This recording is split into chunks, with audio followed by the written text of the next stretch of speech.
Olá, estamos juntos em mais uma edição do Espaço Unisanta e hoje é dia de entrevista.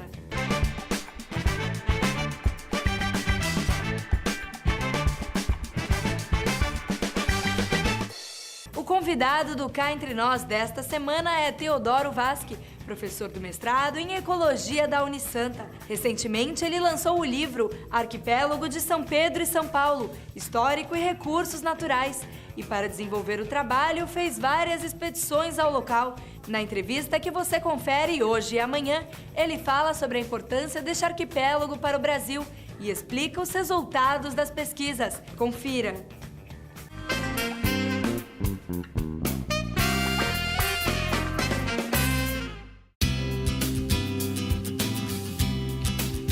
As expedições saem de Natal, o barco de pesca vai até Fernando de Noronha. Lá ele pega o pessoal em Fernando de Noronha, que já está esperando lá, foram de avião de Natal para Fernando de Noronha. E lá em Fernando de Noronha pega o barco, segue 2 dias e meio de viagem até o arquipélago São Pedro e São Paulo. Porque o arquipélago não tem aeroporto, é muito distante da costa, a única maneira de chegar lá é num barco de pesca, que faz parte do programa da Marinha, que leva os pesquisadores, fica com os pesquisadores até o fim da expedição, traz os pesquisadores de volta para Fernando de Noronha e de Fernando de Noronha volta de avião para Natal. Faz parte do programa Arquipélago, tem que fazer um treinamento em Natal, na base naval de Natal. É feito todo um treinamento com o corpo de bombeiros, com primeiros socorros, como habitar a ilha, né? Como proceder, como trocar mantimentos, como trabalhar rádio, como operar motor de bote, todos esses detalhes é feito um treinamento de 1 semana obrigatório. Depois o pesquisador é apto a fazer parte das expedições regulares que vão para lá. É a ponta de um rochedo do assoalho oceânico que dobrou e aflorou na superfície, ficou uma pontinha de rocha na superfície e isso é o arquipélago. São 15 ilhotas, 4 maiores e as outras menores. A maior tem 50 por 100 metros de comprimento, é bem pequeno, né? E é um afloramento rochoso do assoalho oceânico, bem abrupto, ao redor já é abismo, vai parar nos 4.000 metros de profundidade na planície abissal. Ele se formou em torno de 80 milhões de anos atrás, quando o Oceano Atlântico estava se formando ainda, quando a América estava se separando da África. Houve um desdobramento desse fundo, ele aflorou e formou esse ponto rochoso bem no meio do Oceano Atlântico. Ele é um arquipélago que está no hemisfério norte já, né? Ele está a 1 grau de latitude norte, então pode-se considerar também que ele é um ponto mais afastado do território brasileiro. O arquipélago é um ponto bastante importante para a pesca de peixes oceânicos, principalmente o atum. Ali é um local onde tem de migração de grandes cardumes de atum que vêm da África para o Caribe. Eles passam ali na região do arquipélago e se concentram ali para se alimentar do peixe voador, que é muito abundante lá. E isso concentra cardumes grandes de atuns ali e isso é muito favorável para a indústria nacional de pesca. Pesca de atum, pesca de peixe-rei, alguns tubarões que são pescados lá, também da importância deles, e peixe voador. Essa pesca é controlada, é autorizada no arquipélago. Então a gente pesca lá e faz pesquisa em cima desses recursos pesqueiros. O tamanho dos peixes é um indicativo se ela está sofrendo redução ou não. E no arquipélago os peixes que são capturados lá são grandes. Isso é um indicativo que o estado ainda está... O recurso ainda pode ser explorado e que pode ser controlado, ao contrário de muitos lugares por aí que já estão esgotados, né?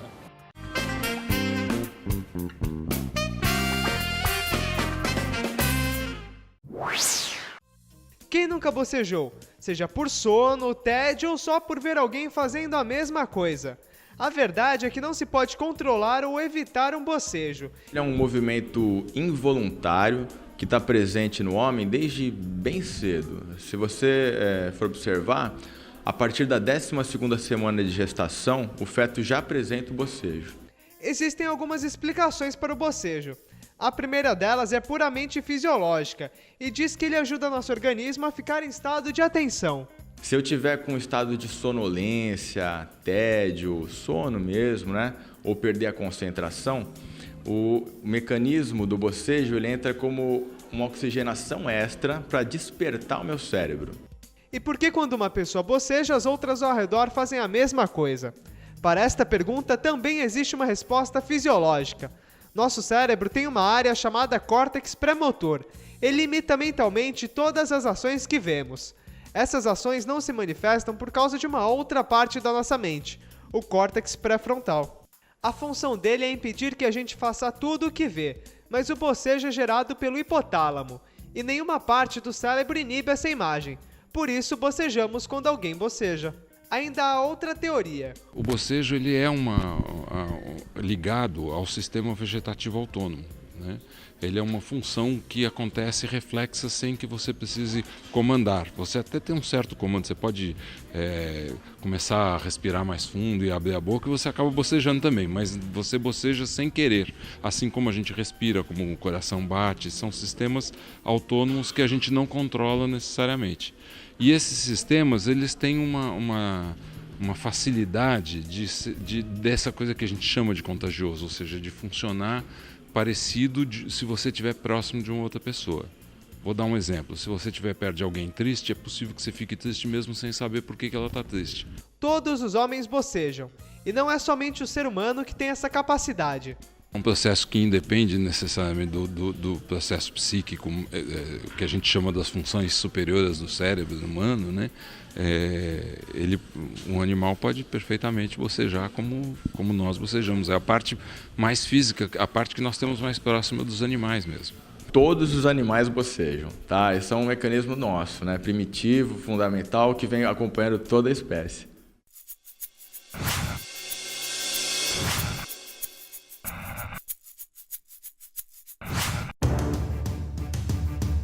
As Olimpíadas nasceram na Grécia há 2.500 anos antes de Cristo. Teriam sido criadas por Hércules. De 4 em 4 anos, gregos se reuniam num misto de celebração e jogos para homenagear Zeus, deus soberano. O evento tinha tanta força que durante os dias de competição, em média uma semana, as batalhas ficavam suspensas. Podiam competir gregos livres que não tivessem cometido crimes. O cozinheiro Coroebus foi um campeão olímpico, recebeu a coroa de louros ao vencer uma corrida. As modalidades eram arremesso de disco, dardo, boxe e até corrida de bigas, só homens competiam. As disputas entraram em declínio quando os romanos invadiram a Grécia. Os últimos jogos da Era Antiga foram em 393 a.C., quando o imperador Teodósio I proibiu o politeísmo, a adoração aos deuses. Por mais de 1.500 anos, as Olimpíadas não aconteceram. Coube a um educador francês com título de nobreza a missão hercúlea de resgatar os Jogos Olímpicos depois de 12 séculos. O barão de Coubertin era professor na Universidade de Sorbonne, na França. Difundia entre os alunos um lema bastante conhecido: o importante não é vencer, mas competir. Era um obcecado por atividade física e, ao mesmo tempo, um visionário. Já nessa época, defendia a importância dos exercícios para o bem-estar do homem moderno. Mas o barão tinha um sonho, um projeto que parecia meio megalomaníaco: recriar as Olimpíadas. Aproveitando uma conferência realizada na própria Sorbonne, convenceu o governo grego a sediar a empreitada. O país estava em crise e os jogos foram financiados por um bilionário egípcio. Finalmente, no dia 6 de janeiro de 1896, aconteciam as primeiras Olimpíadas da Era Moderna. Participaram 13 países e mais de 300 atletas. O barão também fundou e presidiu durante anos o Comitê Olímpico Internacional, uma vida dedicada ao esporte, a manter vivo o sonho olímpico, sem receber nada em troca. Morreu pobre e apenas recebeu uma homenagem póstuma. Seu coração foi levado para Olímpia, na Grécia, e permanece no local até hoje, num mausoléu.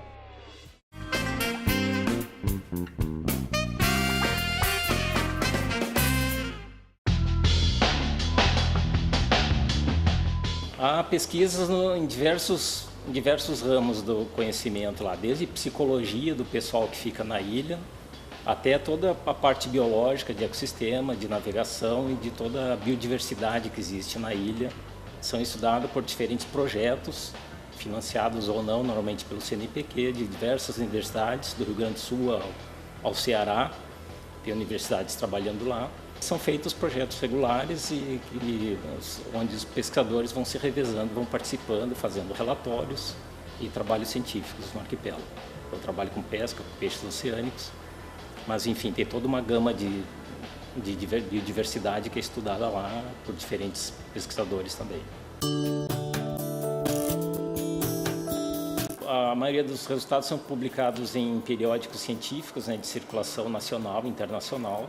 Até 15, 20 anos atrás era praticamente zero o conhecimento que se tinha por lá. Hoje, com o incentivo do programa Arquipélago, a gente já tem um conhecimento bem razoável de toda a biodiversidade que ocorre no arquipélago. E agora a preocupação é em manter isso, né? Manter para que não se degrade, que se mantenha toda essa biodiversidade que é importante. Desde que a gente começou as pesquisas, nós descobrimos 4 espécies endêmicas de peixes que só existem lá, né, em nenhum outro lugar do mundo. E por essa razão já são ameaçados de extinção, né, já estão em listas de espécies ameaçadas de extinção.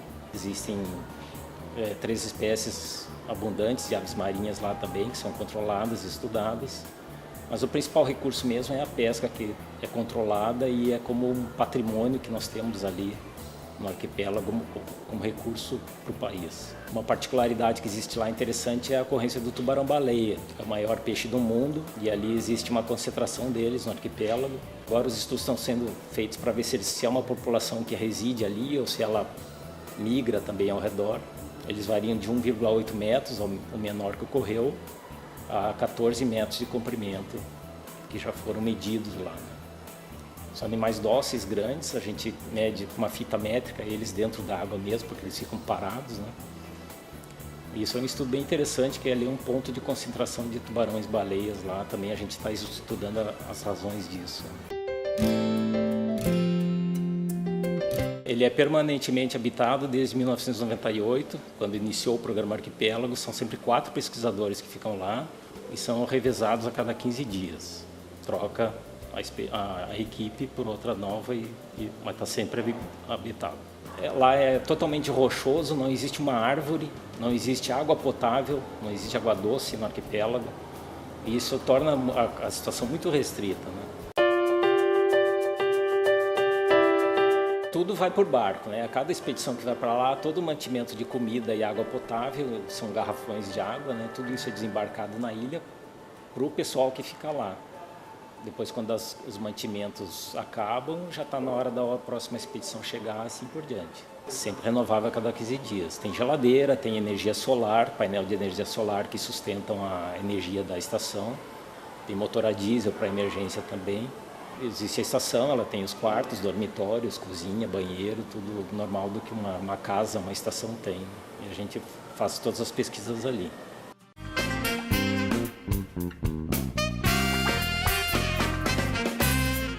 O programa termina aqui, mas a gente se encontra amanhã no mesmo horário, sem falta. Até lá!